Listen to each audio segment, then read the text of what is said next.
मैंने हमारे नर्मदा समग्र के ट्रस्ट से, जन अभियान से, और ये वास्तव में हम इस पे लगभग कई सारे प्रकार से नदियों को लेकर भी, पर्यावरण को लेकर भी और हर एक विषय को लेकर भी सरकार के स्तर पर मैं आपको गंभीरता से कह सकता हूं कि यह वास्तव में परमात्मा ने कोई पुण्य का योग दिया है कि हम सब इतने पवित्र काम से जुड़े हैं। तो मैं अपने लिए आप सबका वंदन करता, अभिनंदन करता, आपका स्वागत करता हूं और थोड़ी धृष्टता की क्षमा भी चाहता हूं। मैं उम्मीद कर रहा हूं कि मेरे जाने के बाद भी सारे विषय होंगे पक्का। तो मैं जाऊं, नहीं तो मैं कैबिनेट कैंसिल करता हूं। कैबिनेट में विषय थोड़े से जरूरी है। मैं बिहार चुनाव के कारण से भी हमने कहा हमारी जो रेगुलर कार्यक्रम है उसमें होना चाहिए, इसलिए आप सबका भी दर्शन करने के लिए, आपके बीच समय गुजारने के लिए मैंने कहा जरा थोड़ी देर आना चाहिए। माफ करना भाई साहब, आपको बुरा मत लगना। प्री कॉप 30 खास करके इस कॉन्फ्रेंस के माध्यम से जो प्राकृतिक सुंदरता, जैव विविधता और खासकर भोपाल की नगरी में इस आयोजन का करना और अंतर्राष्ट्रीय आयोजन के पहले हमारे लिए, मैं माननीय अनिल जी को स्मरण करता हूं।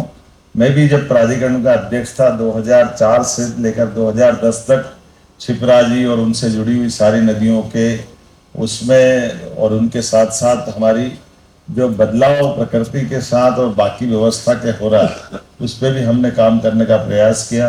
बाद के कालक्रम में जब मैं टूरिज्म का चेयरमैन बना, एजुकेशन मिनिस्टर बना, या आज अपन इस रूप में भी आए, तब भी हमने कहा कि वास्तव में तो हमारी सनातन संस्कृति के समय से हमारी जो प्रकृति के साथ जीने की जो परंपरा है ये दुनिया के सामने अनूठी, दुनिया आज भी हमसे सीखती है उस भाव को समझने के लिए।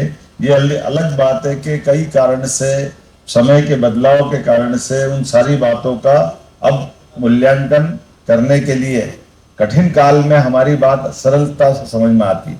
कोविड के समय हमारी जीवन शैली ने लोगों को नमस्कार सिखा दिया कि हमारे नमस्कार में भी कितना हमारा असर होता है।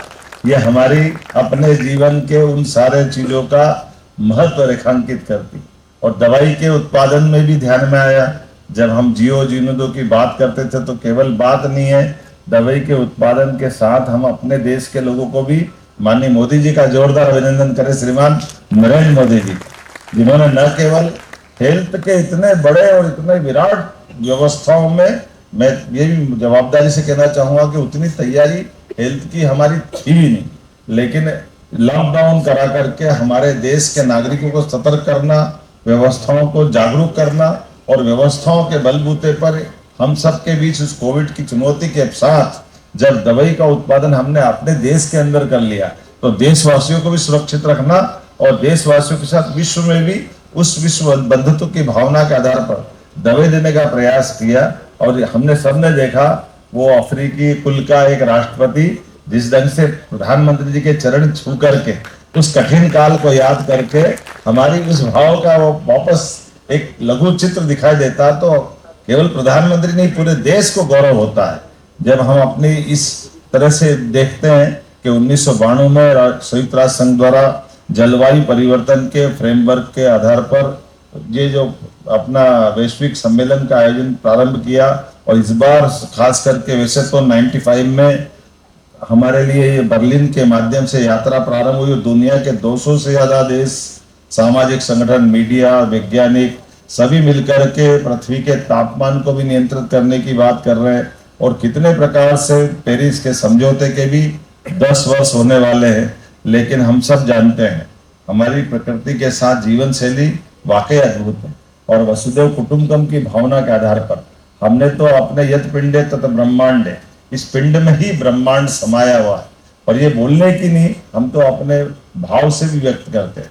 देवी देवताओं ने भी हमारे साथ अगर शस्त्र रखे, लेकिन वाहन से वो नाता जोड़ करके प्रकृति के जीव मात्र से प्रेम का भी संदेश हमारे देवता देते हैं। मैं आज के इस अवसर पर हम सब मिलकर के एक अच्छे विचार के लिए यहाँ बैठे हैं। मैं कुंभ की नगरी से आता हूँ, सिमस्त की नगरी से आता हूँ। ऐसे में वैचारिक कुंभ के आधार पर हमारी आज की ये वैचारिक यात्रा भी अपने मुकाम तक पहुंचेगी, ये शुभकामना देते हुए एक बार फिर मैं मध्य प्रदेश सरकार की ओर से आप सबका स्वागत करता हूँ, अभिनंदन करता हूँ। और आपके माध्यम से ये बात अंतर्राष्ट्रीय स्तर पे भी पहुंचे, राष्ट्रीय स्तर पे भी पहुंचे, राज्य सरकार को लेकर के इन सारे कामों में जो आप भूमिका दोगे। जन अभियान हमारा बहुत अच्छा काम कर रही है। नवकरणीय ऊर्जा के क्षेत्र में भी हमने सरकार के माध्यम से ये जो परंपरा का, यद्यपि मैं बोलूंगा तो बड़ा मुश्किल जाती सरकारी पद पे बोलना, लेकिन ये बात सही कि जब हमारी आजकल रिन्यूएबल एनर्जी का जमाना है तो इस बाकी चक्कर में क्यों पड़ना चाहिए। और ये बड़ा चुनौती का भी मुद्दा है, लेकिन इसको सरलता के आधार पर अभी अभी हमने अपने किसानों के लिए पूरे प्रदेश के अंदर लगभग 30 लाख हमारे बिजली के कनेक्शन है जो रेगुलर है और 2 लाख टेम्परेरी कनेक्शन है। हमने निर्णय किया कि आने वाले कुछ सालों बाद 32 लाख कनेक्शन ये अब सूर्य आधारित ऊर्जा पे चले जाएंगे। सारे धनराशि जो लगेगी वो सब हम दे करके, ये जो कोयला आधारित ऊर्जा और कोयला के माध्यम से होने वाली प्रकृति की बहुत सारी चुनौतियों में हम सब जानते, सिंगरौली के अंदर अगर आज सिंगरौली के 10-20 साल पुराने चित्र देखो और आज देखो, बड़े बड़े पहाड़ बन गए। पहाड़ कैसे बन गए? वो राखड़ से तो बने, जहाँ हमारी बिजली के आधार पर जो कोयला जला जा करके एकदम से, और कई खेतों के अंदर बड़ा दर्द होता है कि क्या कौन सी दुनिया में पहुंच गए।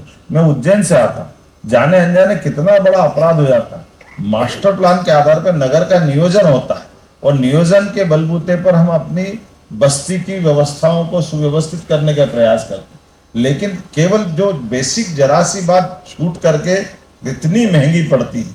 हमारी छिपराज नदी के किनारे 1974 के पहले जब से हमारा उज्जैन रहता आया, मैं खुद उसका गवाह था कि छिपराजी में जाकर के स्नान करना, यहाँ तक कि मेरी खेती भी छिपराजी के किनारे थी, तो उस जल से हम अपना दिन की प्यास बुझाने का काम करते। लेकिन ये मास्टर प्लान की गलती से जो अपस्ट्रीम में प्लान बन गया और ये जो हमारी आधुनिक बस्तियों के जो सीवरेज के और बाकी जो कष्ट है, उसके कारण से हमारी छिपराजी पे पूरा एक संकट खड़ा हो गया। अब हमारे पास में छिपराजी को प्रवाह करने के लिए नर्मदा जी का जल लाना पड़ रहा है।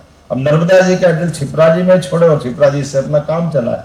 ये बड़ी ऐसी स्थिति बनी। मास्टर प्लान अब ये केवल हम ये कई बार कहते हैं नहीं, हमारी जागृति, आधुनिक विज्ञान, इन सब का लाभ लेना चाहिए, लेकिन लेने और देने की व्यवस्था में जो मूल भाव है वो पिंड के सोचने के अभाव के कारण से उसके कष्ट कैसे बढ़ते हैं। मुझे इस बात का संतोष है हमारी सरकार बनी और अभी हमने उसमें संशोधन कराया।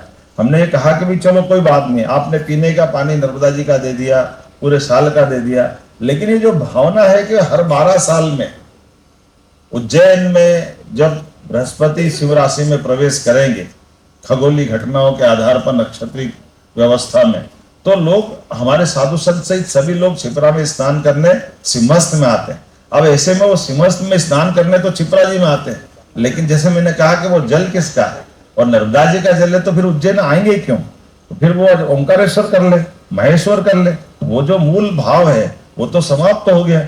इसका हल, मुझे इस बात का संतोष है, हमारी सरकार बनाने के बाद हमने हल निकाला है।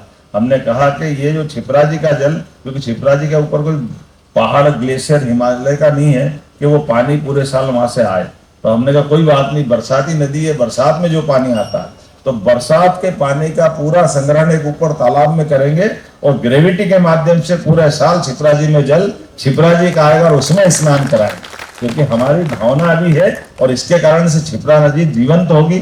उसके किनारे वृक्षारोपण और बाकी सारे काम करेंगे। ऐसे कई सारे प्रयोग कर रहे हैं, लेकिन आज तो आज वास्तव में आप सब मनुष्यों का मैं स्वागत करता हूँ, अभिनंदन करता हूँ और समय की कमी के कारण पूरे मंच का स्वागत, पूरे मंच के लिए एक बार जोरदार अभिनंदन कर दे रहा हूं। आपका भी सबका अभिनंदन कर रहा हूँ और इस विचार यात्रा में आपका जो भी मार्गदर्शन मिलेगा हमारी सरकार अक्षरशः उस पर बढ़ने के लिए तैयार रहेगी। और मैं मान के चलता हूँ, आप अगर ताली बजा के मेरे से कहेंगे कि हाँ नाराज नहीं है, तो मैं जाता हूँ, तो मुझे समझ देना चाहूंगा। मुझे लगता है आपने अनुमति दे दी। मेरी अपनी ओर से पुनः आप सबका वंदन, अभिनंदन, बहुत बहुत धन्यवाद।